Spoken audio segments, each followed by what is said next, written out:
रसालत मसीह मुकद्दस यूहन्ना की अंजील 7 बाब 14 ता 53 आयात तक।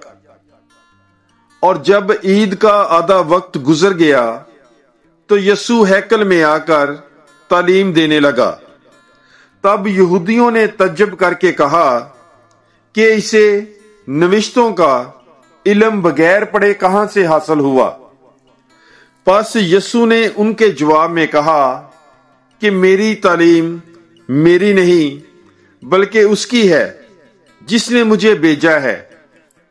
अगर कोई उसकी मर्जी पर चलना चाहे तो जान लेगा कि ये तालीम खुदा की तरफ से है या कि मैं अपने आप से बोलता हूं।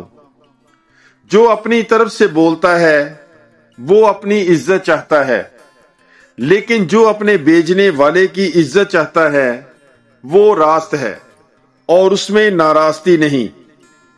क्या मूसा ने तुम्हें शरीयत नहीं दी तो भी तुम में से शरीयत पर कोई अमल नहीं करता? तुम क्यों मेरे कत्ल के फिक्र में हो? लोगों ने जवाब दिया कि तुझ में तो बदरू है, कौन तुझे कत्ल करना चाहता है? यीशु ने जवाब में उनसे कहा, मैंने एक काम किया और तुम सब तज्जब करते हो। देखो, मूसा ने तुम्हें खतना का हुक्म दिया है, हालांकि वो मूसा की तरफ से नहीं बल्कि मुकद्दमीन की तरफ से चला आता है। और तुम सब्बत को आदमी का खतना करते हो। बस अगर सब्बत को आदमी का खतना किया जाता है ताकि मूसा की शरीयत की तहीन ना हो, तो क्या तुम इसलिए मुझसे खफा हो कि मैंने सब्बत को एक आदमी को सरापा बहाल किया? ज़ाहिर के मुआफिक फैसला ना करो बल्कि इंसाफ से फैसला करो। तब बाज यरूशलेमी कहने लगे, क्या ये वही नहीं जिसके कत्ल का फिक्र हो रहा है? और देखो, वो तो अलानिया बोलता है और वो इससे कुछ नहीं कहते। क्या शायद सरदारों ने भी सच जान लिया है कि अल मसीह यही है? लेकिन उसे तो हम जानते हैं कि कहां का है, मगर अल मसीह जब आएगा तो कोई ना जानेगा कि कहां का है। तब यीशु ने हैकल में तालीम देते हुए बुलंद आवाज से कहा कि तुम मुझे जानते हो और ये भी जानते हो कि मैं कहां का हूं, और मैं खुद से नहीं आया मगर जिसने मुझे भेजा है वो बरहक है। उसे तुम नहीं जानते, मैं उसे जानता हूं, इसलिए कि मैं उसकी तरफ से हूं और उसी ने मुझे भेजा है। इस पर वो उसे गिरफ्तार करने की कोशिश करने लगे, मगर किसी ने उस पर हाथ न डाला क्योंकि उसका वक्त हनूज नहीं आया था। और हजूम में से बथेरे उस पर ईमान लाए और वो कहते थे कि अल मसीह जब आएगा तो क्या इनसे ज्यादा करिश्मे दिखाएगा जो इसने दिखाए हैं। फरीसियों ने हजूम को सुना कि वो चुपके चुपके उसकी बाबत ये बात करते हैं, इसलिए सरदार कहनों और फरीसियों ने प्यादे भेजे जो उसे गिरफ्तार करें।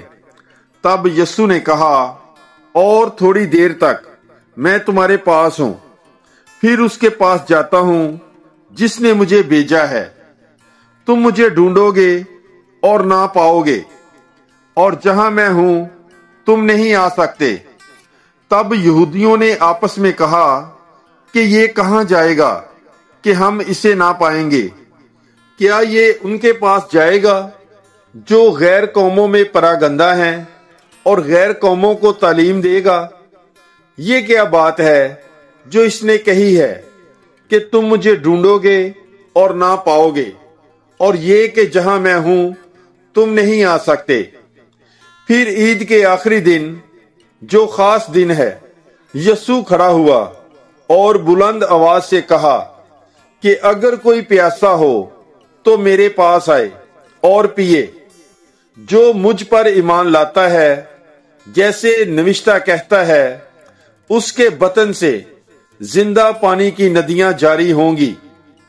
उसने ये उस रूह की बाबत कहा जिसे वो जो उस पर ईमान लाए पाने को थे, क्योंकि रूह तब तक दिया ना गया था, इसलिए कि यीशु तब तक अपने जलाल को ना पहुंचा था।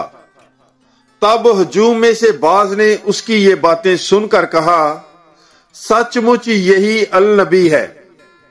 औरों ने कहा, ये अल मसीह है। मगर बाज ने कहा, क्या अल मसीह जलील से आएगा? क्या नविश्ता नहीं कहता है कि अल मसीह दाऊद की नस्ल से और बैतलहम के गांव से आएगा, जहां दाऊद रहता था। चनाचे हजूम में उसकी बाबत इख्तलाफ हुआ और उनमें से बाज उसे पकड़ने का इरादा करते थे, मगर किसी ने उस पर हाथ न डाला। तब प्यादे सरदार कहनों और फरीसियों के पास आए, जिन्होंने उनसे कहा, तुम उसे क्यों न लाए? प्यादों ने जवाब दिया कि किसी इंसान ने कभी ऐसा कलाम नहीं किया जैसा ये शख्स करता है। तब फरीसियों ने उन्हें जवाब दिया, क्या तुम भी गुमराह हो गए हो? क्या सरदारों या फरीसियों में से कोई उस पर ईमान लाया है? मगर ये अवाम जो शरीयत नहीं जानते लानती हैं। लेकिन निकोदेमस ने, जो पहले उसके पास आया था और उन्हीं में से था, उनसे कहा, क्या हमारी शरीयत किसी को मुजरम ठहराती है पेशतर इससे कि उसकी सुन ले और जान ले कि वो क्या करता है? उन्होंने जवाब में उससे कहा कि क्या तू भी जलीली है? तलाश कर और देख कि जलील में से कोई नबी मबूस नहीं होता। फिर हर एक अपने अपने घर चला गया। पाक कलाम के पढ़े और सुने जाने पर खुदावंद की बरकत हो। खुदा का शुक्र हो। God bless you. Bible is life.